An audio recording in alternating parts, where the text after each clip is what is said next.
My name is Adam Clays, and I'm the Assistant General Manager of Operations at the Fresno Irrigation District.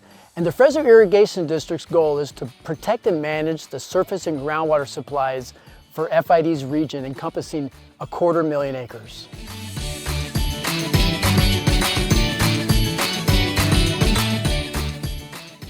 Since the 1970s, the Fresno Metropolitan Flood Control District and the Fresno Irrigation District has had a very close operating relationship for the entire year.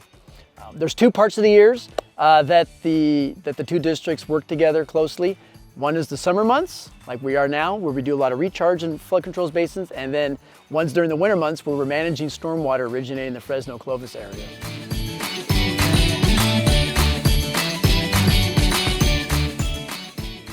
During the winter storm months, when we get storms in the Fresno-Clovis area, the Fresno Irrigation District and the Flood Control District have to coordinate very closely and plan for storms, both before, during, and after storm events. Prior to storms, the Flood Control District wants to de-water and drain their basins located throughout the urban area to prepare to be able to store stormwater that's imminently going to be flowing in through the gutters, from the streets, and into these basins. And then after the storms, the Flood Control District coordinates directly with the Fresno Irrigation District for the dewatering of these basins. Most of these flood control basins have pumps that dewater, drain water into FID's canals that are usually adjacent to these flood control basins. And FID, through agreement with the Flood Control District, wheels this water westward, generally west of the Freeway 99, into Fresno Irrigation District owned dedicated groundwater recharge basins where we can help replenish the groundwater aquifer.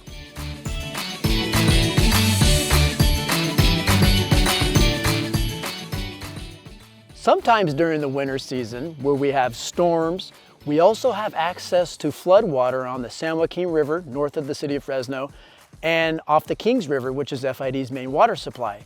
And FID is taking the lead here in our region to comply with the Sustainable Groundwater Management Act, a state law that requires groundwater levels to be maintained.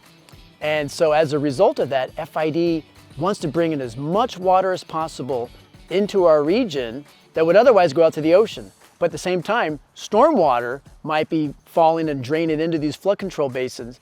And so FID's canals need to be available to handle this urban stormwater, but we also want to layer on top of that flood water that we're voluntarily bringing in. So there's this conflict sometimes of different kind of water supplies that we want to bring into our region, but it's a balancing act, and it requires coordination between the Flood Control District and FID.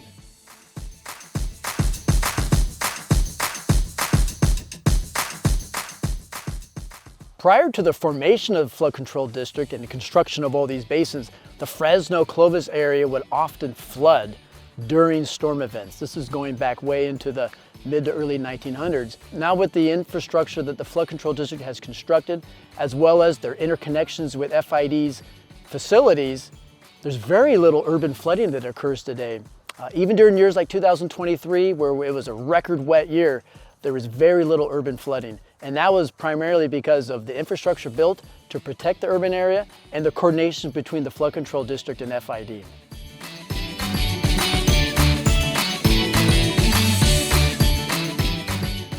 FID and the Flood Control District's coordination was put to the test during the winter of 2023, between the months of January and March, when this area received back-to-back 30-year storms during that time period. A 30-year storm means statistically it occurs only once every 30 years. And we were receiving these 30-year storms nearly once every week to 2 weeks.